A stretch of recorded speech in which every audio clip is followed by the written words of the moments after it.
vocês um podcast falando sobre a organização do trabalho. Meu grupo é composto por Sara Santos, Pedro Guilherme, Mila, Thalita, Jean, Felipe e Inês. Mas antes da gente começar o episódio, eu vou explicar um pouquinho para vocês o que é a uberização do trabalho. É um fenômeno que já vinha a surgir há alguns anos e com a crise da Covid-19 ela se intensificou. Por quê? Porque aí a gente tem trabalhadores que trabalharam de suas casas e muitos que faziam entregas e não precisariam ir para uma empresa trabalhar. Por um lado, essa questão da uberização do trabalho foi uma coisa muito boa porque gerou uma renda para as pessoas que não pôde trabalhar presencial, porque muitas empresas faliram, teve que demitir pessoas e muitas famílias ficaram sem sua fonte de renda. E nisso surgiu as novas plataformas, tipo iFood, Uber e entre outros. Então, por um lado, a uberização do trabalho na Covid-19, ela realmente traz muitos benefícios, mas também, como todas as coisas, consequências. Por quê? Será que realmente as plataformas conseguiriam trazer segurança para os trabalhadores, as leis trabalhistas? Então, tudo isso a gente vai discutir hoje nesse podcast. O trabalho deles, foram, graças a Deus, essenciais para a gente na pandemia, porque eles movimentavam a cidade de um lado a outro. Mas com que custo isso? Será que, a vida das pessoas, dos trabalhadores que estavam em risco, importavam para as grandes empresas, as empresas que fazem parte da uberização do trabalho? É isso que a gente vai discutir hoje nesse podcast. Bom pessoal, bom dia. Eu vou ser o apresentador aqui do podcast e estarei fazendo algumas perguntas para o pessoal que está fazendo o podcast. Aqui a nossa roda de conversa, eu vou pedir para que cada um dos nossos participantes se apresente. Enzo, eu sou especialista do futuro em trabalho ou tecnologia. Meu nome é Felipe e eu sou advogado trabalhista. Meu nome é Mila e eu sou especialista em sociologia do trabalho. Oi, meu nome é Pedro Guilherme e eu sou analista e economista. Oi, meu nome é Thalita, trabalho com plataformas digitais e hoje nós vamos compartilhar um pouco para vocês sobre o nosso conhecimento. A primeira pergunta será sobre a flexibilidade, que ela é um ponto positivo, mas ela vem com custos, correto? Quais são as principais desvantagens desse modelo, na sua opinião? Bom, o maior problema que eu vejo hoje em dia na ausência dos direitos trabalhistas é que os trabalhadores da plataforma não têm um papel muito importante na sociedade, mas muitas vezes não têm acesso aos benefícios básicos, que a CLT garante. Por exemplo, as férias remuneradas, o direito ao 13º e até mesmo a contribuição para a aposentadoria. E isso, como eu falei, são direitos básicos que eles acabam não oferecendo. Isso não é em questão de conforto, mas sim de segurança e dignidade, porque eles prometem uma coisa e acabam não cumprindo, não cumprindo esses benefícios, não proporcionando aos trabalhadores. Bom, o que me preocupa, e acho que deveria preocupar todo mundo, é que essas condições acabam, querendo ou não, criando uma zona cinzenta, que por um lado as empresas ganham muito dinheiro com os trabalhos desses trabalhadores, que acabam não recebendo ou ganhando pelo que trabalham. Então precisamos discutir algumas formas para poder modernizar isso, Temos que garantir uma proteção social para essas pessoas sem se focar em inovação de plataformas. Isso não se trata de demonizar o modelo de negócios, mas sim cortou aqui, Então, para mim, esse debate não deve acontecer se a plataforma deve ou não existir, mas sim temos que adaptar leis e políticas para poder proteger realmente esse sistema que funcionando, Temos que colocar pessoas que realmente estão dispostas a poder fazer isso, que são os trabalhadores que estão aí trabalhando duro, mas acabam não recebendo o que realmente merece. Bom, e isso trouxe mudanças estruturais para o mercado de trabalho, certo? Quais são as perspectivas a longo prazo para esse tipo de trabalho? Bom, alguns desses aspectos a gente tem entre os positivos e negativos. E o positivo, ela tem que transformar o transporte dos passageiros, oferecendo flexibilidade, né, tanto para os motoristas quanto para os usuários. E ela cria uma alternativa conveniente, muitas vezes mais barata, em comparação com os táxis tradicionais. A plataforma, ela proporciona autonomia para os motoristas, permitindo que escolham seus horários de trabalho e aumentem, né, suas vendas com base na demanda. E os aspectos negativos,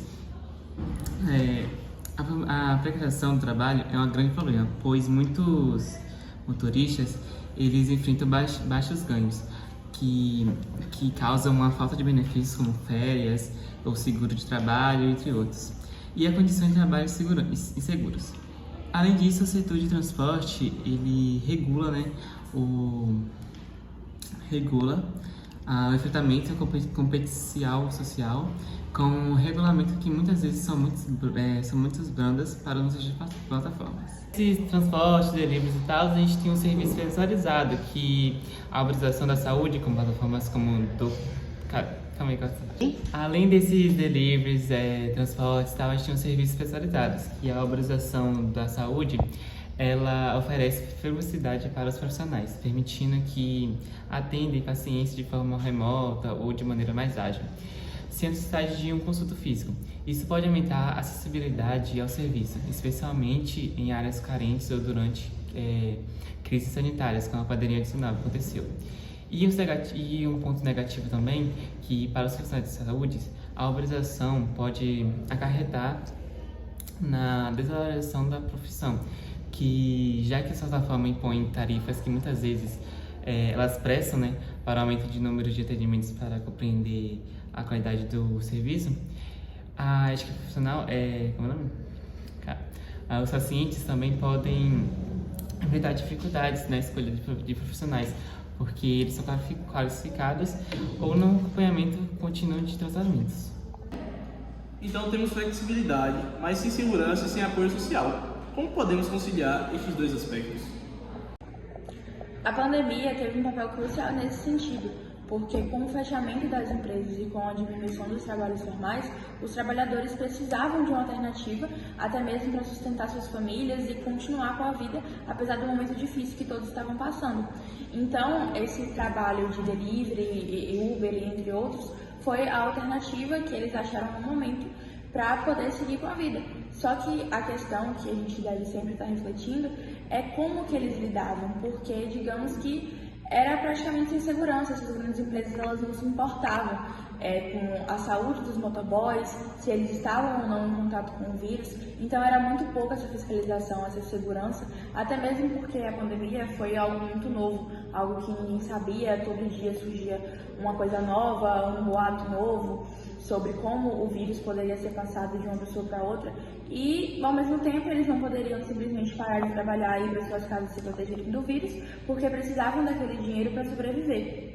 Então, é uma reflexão a se fazer sobre como essas pessoas foram postas em risco durante esse período de pandemia. Além disso, durante a pandemia, as pessoas não poderiam sair de casa para ir a restaurantes, lugares de lazer. Então, o delivery ele cresceu absurdamente, porque as pessoas precisavam comer e às vezes precisavam de algo rápido, prático, não queriam cozinhar. Então, esse delivery ele expandiu muito, o que colaborou ainda mais com o processo de uberização.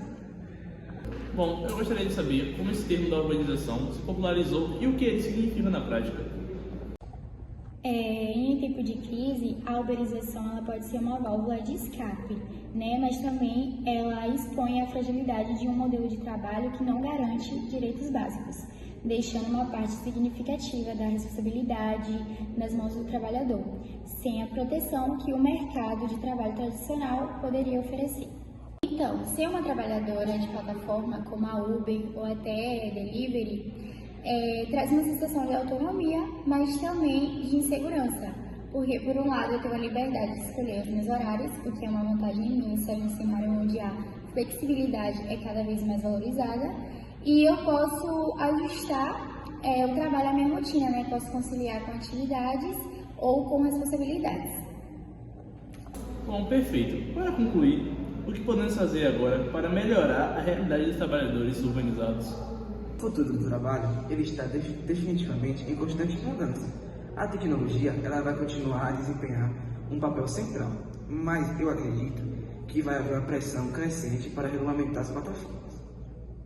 Há uma necessidade urgente de equilibrar a flexibilidade com a proteção dos trabalhadores, criando assim um modelo que beneficie tanto a flexibilidade quanto a segurança dos direitos trabalhistas. Países como França, Brasil, eles já estão avançando nisso e acredito que outras nações também, incluindo o Brasil. Então, para fechar nosso episódio de hoje, vamos refletir sobre o que significa a uberização em nossa cidade atual.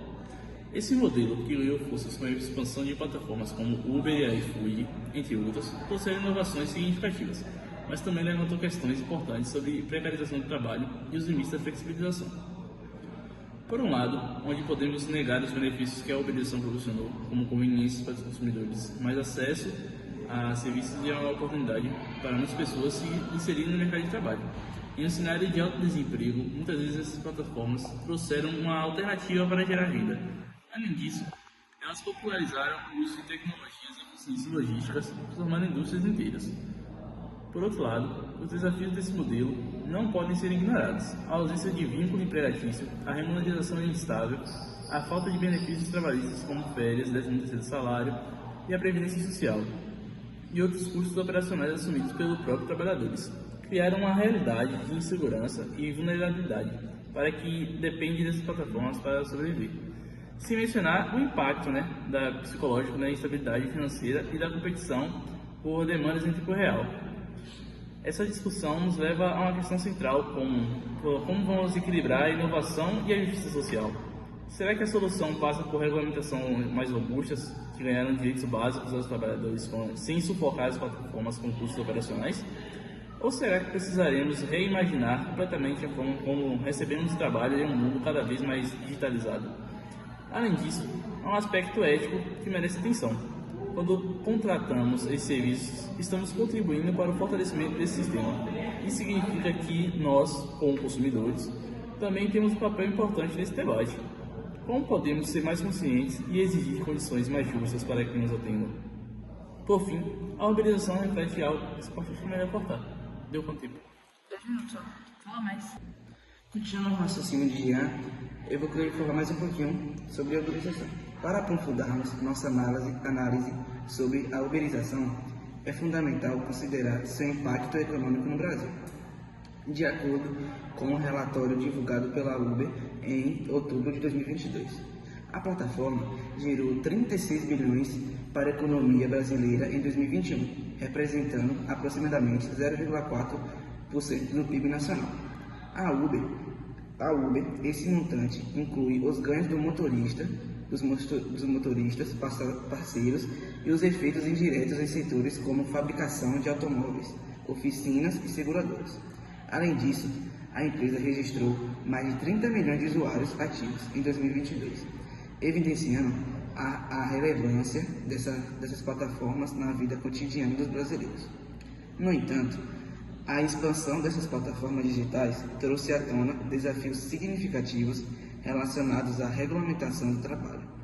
Em novembro de 2024, a Comissão de Comunicação e Direito Digital, a CCDD, do Senado Federal anunciou a realização de uma audiência pública para discutir a regulamentação do trabalho em plataformas digitais, como aplicativo de transportes e entrega. O Senado Federal